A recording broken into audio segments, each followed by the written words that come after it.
Now, before we get into the technical how-tos, it's important that you get the right mindset before you start to juggle many different areas of your business at once, such as human resources, marketing, customer service, logistics, and creative.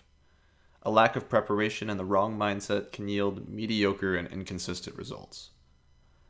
In this section, we'll go over how to think about your business in a way that gives you sustainability and long-term success, rather than a quick dollar that doesn't last. I'll go over exactly what systems are. The key to creating a long-term sustainable business is to deploy systems. Systems are a set of repeatable actions that produce a generally consistent result. Some examples of systems and their corresponding results include the following. A system of eating healthy and exercise results in losing weight. A system of accurate expense tracking results in better usage of your finances. A system of giving good customer service results in a better brand image and happier customers. Writing out a system for good customer service might look like this. Answering all your tickets within 5 hours to keep your customers waiting to a minimum. Track your virtual assistant's ticket KPIs to ensure that they're being reliable. Send customers a survey after being helped to determine how customers feel about your customer service agents. Using your customer feedback to improve your CS system. And finally, wash, rinsing, and repeating that. Mapping out your systems like this will lead to massive productivity and quality threshold breaks. As you grow your business, your service quality will tend to decrease unless you have systems created to uphold your company's standards. You do not rise to the level of your goals, you fall to the level of your systems. I recommend reading Sam Carpenter's book, Work the System, as a primer. This section is based on the principles outlined in his book. Again, setting up systems for your business makes your results replicatable and scalable. When you document your systems, you can pass them off to a team member to replicate the results many times over. This is what creates truly great companies, and it's how we've built all our businesses at Vero. You can think of your systems as a few key components. The strategic objective, meaning what's the objective of this system? What kind of results are you trying to produce? The general operating principles. Now, this is the mindset. This is where you ask, how do you want to achieve these objectives? And what values do you operate on? Some good examples of operating principles include always over-delivering for your customers, or keeping a policy of transparency with your company so that your staff always knows what's going on. Double-checking all your staff's work twice. Basically, any principle that it's consistently followed while you and your team execute your daily task list. Finally, we have the working procedures. These are the actual step-by-step actions required for your system to work. Back to the example of losing weight.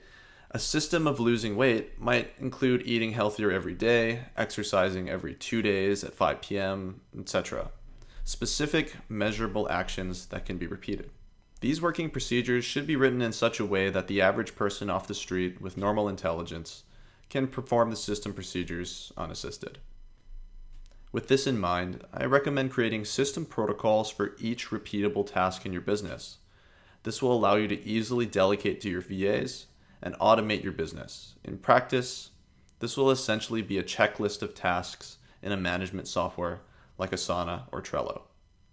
The key with these system protocols is to focus on the threshold breaks, systemizing and automating the tasks that will free up the most mental energy for you and give you the most freedom to focus on other aspects of your business, whether that's ads, management, or more systems building.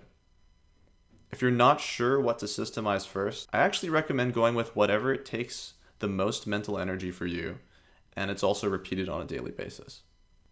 To keep your business sustainable and growing long-term, don't work for short-term cash. Try to build an actual business. Even if you want money now, thinking for the long term will pay off 10 to 100 times because it allows you to think of future tactics that you'll need to employ and future obstacles that you'll need to solve. Not thinking about the long term results in unexpected roadblocks, decreased motivation, and a significantly higher chance of failure. I personally recommend planning for maybe 6 months to a year in advance and having a solid idea of where you want your business and your life to be at that point. It's key to remain flexible on your path to these goals and not get discouraged if progress is made slowly at times. Think long term, work to build an actual business, and build the skill sets of management and delegation. To keep your business sustained, you'll want to build the skill set of management or being able to hire people to help you manage. It's an unexpectedly, or for some, expectedly huge part of growing your e-commerce business. We'll cover this later in more detail in the management and backend section of this course. With this mindset in place for e-commerce backend management, the 3 keys in general to keeping your store running and for the flow of the rest of these modules will be in the principles we cover next. Keeping Facebook happy by following policy and working around AI false positives, good customer experience, and logistics management. And within these 3, we're going to encompass a lot of different topics.